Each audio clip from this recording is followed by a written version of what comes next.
Hey, what's up guys, Aaron here. So quick Celsius update video. The sun is going down. I'm in a coffee shop, so I've got to make this pretty fast. All right, so we got a couple tweets from Fahrenheit, including an event that they are hosting on Zoom, which I'll share the link with you as well. Also, the disclosure statement has been approved, so that is very good. I am going to rely on Simon's summary of the documents we got, just updates regarding the disclosure statement and all that kind of stuff. So I will be going through his updates. And we also got a new coin report showing all the coins that Celsius has and that they have to distribute. So starting out, Fahrenheit says, we look forward to connecting with the community with a webinar.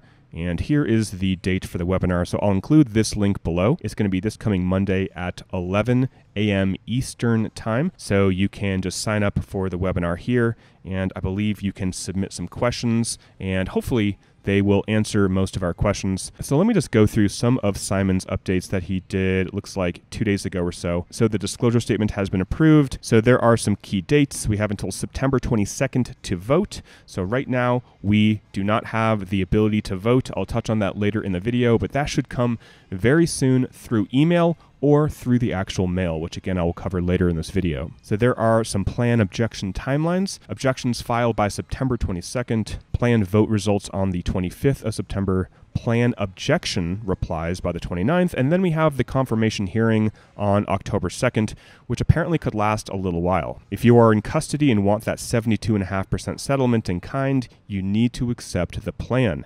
But if you do nothing, that means you are accepting. If you are an earn and want that 105% of your claim, again, that does not mean you're getting 105% of your actual claim. It just means your claim is 105%, if that makes sense. You must vote for the plan and not opt out of the class claim. If you opt out, you will litigate things yourself, which I do not want to do. And if I was, helping a family member, I would not encourage them to do so. Voting yes is for the reorganization and the orderly wind down. So this is old news, but that is what voting yes means. Most likely it will be the reorg with Fahrenheit and the equity and all that kind of stuff. If your claim is less than $5,000 and you want to opt down to the convenience class of $5,000, you have to vote yes to the plan, and then you will get that 70% distribution or settlement. So you'll get $3,500 basically if you are in the convenience class. And I second what Simon is saying, that none of what I am saying out of my mouth or what Simon writes is legal advice. This has been one of the challenges of this entire time me making videos, and for Simon too. It's like everything we're saying, it's not legal advice. I'm not a freaking lawyer. Simon's not a lawyer either. Any account with clawback exposure will not receive a distribution until it is resolved. You can settle for 27.5% of your exposure, basically paying them back 27.5%, and then you will get basically any earn amount or any earn coins that you have. So you won't get a distribution until you settle this.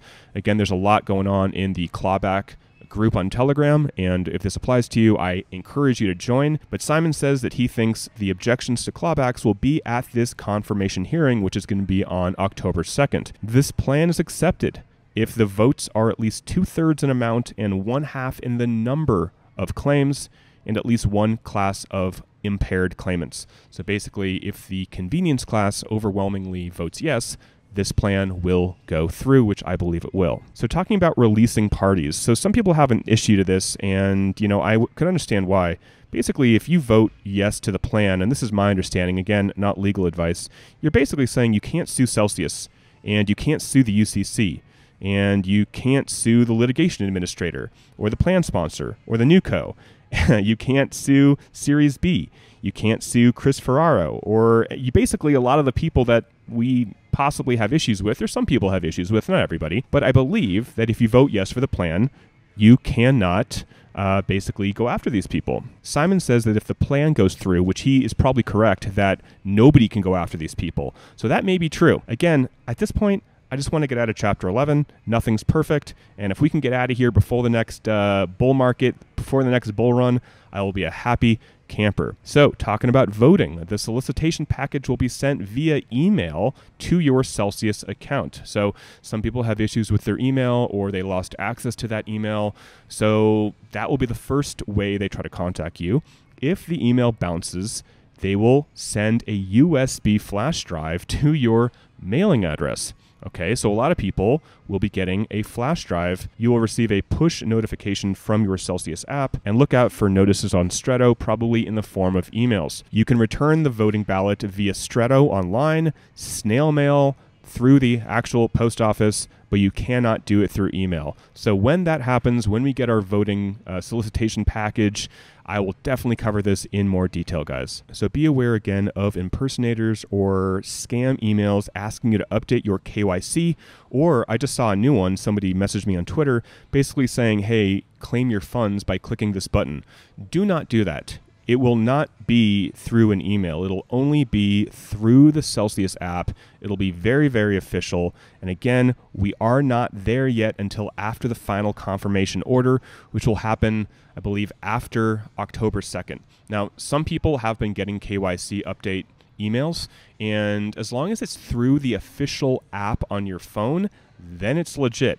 If it's through some third-party website, it is not legit, and be very, very skeptical. So the UCC is saying vote for the plan, obviously. Do not opt out of the class claim, and transfer your personal claims litigation to the litigation trust. So that makes sense. The UCC wants everybody to vote for the plan and not opt out of the class claim. So that is pretty obvious here. Simon says, here are the final recovery estimates and additional recoveries coming from any upside in equity and any profitable litigation proceeds. So this looks like review. We have general earn claims getting back again that total of 67.5%, around 37 or so percent will be in crypto, and then the rest will be in equity. So this is review. And again, if you are confused, what is my claim? I know this is review for a lot of you guys, but I'll include this document below.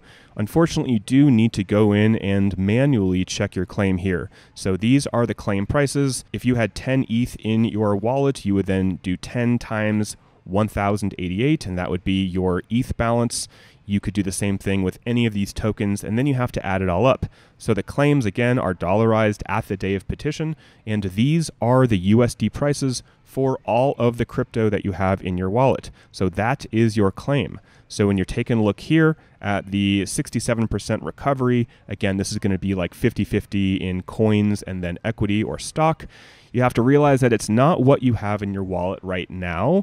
It is your claim amount, which you have to go here and calculate manually. Simon says, touch your toes. Just kidding. He says, if you want to go higher risk, you can boost your recovery by 30% by accepting more equity over the crypto part of your distribution. So this is review as well. This has not changed. If you want to go lower risk, you can elect for all in crypto, which will be at a 30% lower recovery. So this is subject to the demand, because there has to be enough supply and demand to do this. And the borrowers, people that had a loan, do have priority here. So again, this is pretty old news as well, but this will be an option that will be on the ballot. So again, I will cover this when we get that. So this is what they mean by transferring your litigation claims to the litigation committee. And ultimately, there is that list that I covered before of people that the UCC or the litigation committee will not go after, including themselves. Like, they're not going to investigate the UCC, or they're not going to investigate their own law firm, right?